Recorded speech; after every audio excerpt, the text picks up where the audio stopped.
Bonjour. Bonjour. Bonjour. Et bienvenue dans cette vidéo de présentation de mon projet personnel autour de la mobilette VMG. Bon, alors pour ceux qui ne savent pas, Alors le projet VMG, ça consiste en la conception, la création et la réalisation de diverses pièces qui seront par la suite montées sur une mobilette de compétition. Alors il ne s'agit pas là de réaliser qu'une seule pièce, car le projet général est en fait divisé en plein de petits sous-projets qui sont par la suite répartis parmi tous les membres de la section CPRP1. Ah mais tu sers à quoi là-dedans?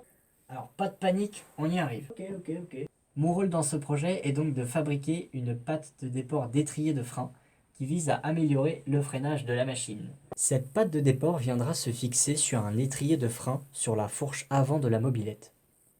L'étrier de frein étant l'élément de freinage principal de la machine. Il s'agit d'un bloc contenant deux pistons poussés par un fluide qui viendra pincer le disque de frein qui lui sera fixé sur le moyeu avant. L'idée de départ de ce projet était en fait de réaliser une patte de fixation d'étrier classique. Puis, l'idée a vite été remplacée par une patte de fixation pour un étrier de type radial, qui possède le large avantage d'avoir des fixations perpendiculaires à l'axe de la roue, qui permet une meilleure répartition des efforts pour éviter le cisaillement des vis lors du freinage de la machine. Voici donc la pièce que je dois fabriquer.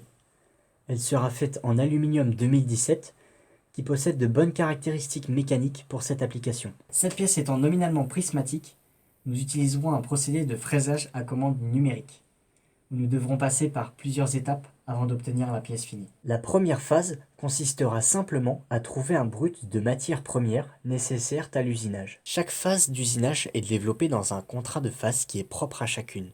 Nous pouvons y retrouver la mise en position, les conditions de coupe, ainsi que d'autres informations. La stratégie d'usinage de la première phase consiste à ébaucher la forme qu'aura la pâte sur son épaisseur. On retrouve ici la représentation de mise en position de la pièce dans l'étau, avec les différentes cotes que nous pourrons contrôler à la fin de l'usinage.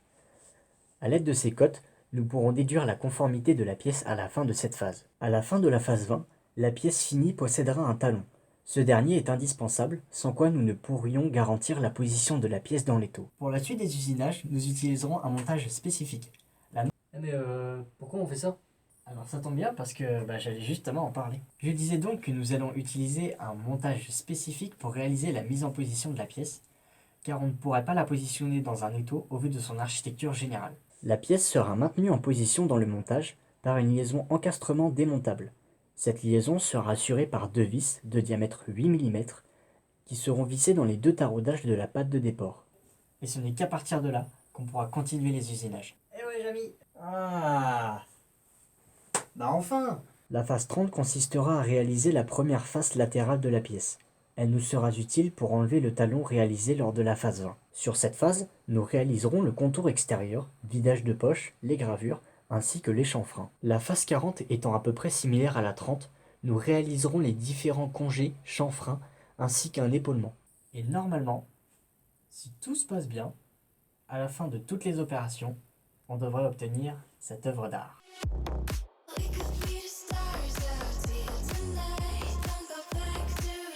J'ai trouvé des fraises. On met ça dans la machine pour faire ton Picasso? Ouais. L'outil principal que nous allons utiliser sera une fraise ARS de taille de diamètre 14. Ah, c'est bien ça. Mais pourquoi? L'avantage d'utiliser ce diamètre de fraise est qu'il s'agit du plus gros diamètre que l'on puisse installer sur la plus petite fraiseuse à commande numérique de l'atelier. Ce qui signifie qu'on peut usiner cette pièce sur toutes les machines à commande numérique de l'atelier. La difficulté de réalisation de cette pièce réside en ces courbes que l'on retrouve sur les trois plans dimensionnels de cette dernière. La FAO est donc très compliquée à réaliser. Il a donc fallu modéliser une pièce possédant le moins de courbes possible pour chacune des phases afin de faciliter la prise de données sur TopSolid. Mais malgré mon arrivée tardive dans cette formation, je ferai tout mon possible pour mener ce projet à bien.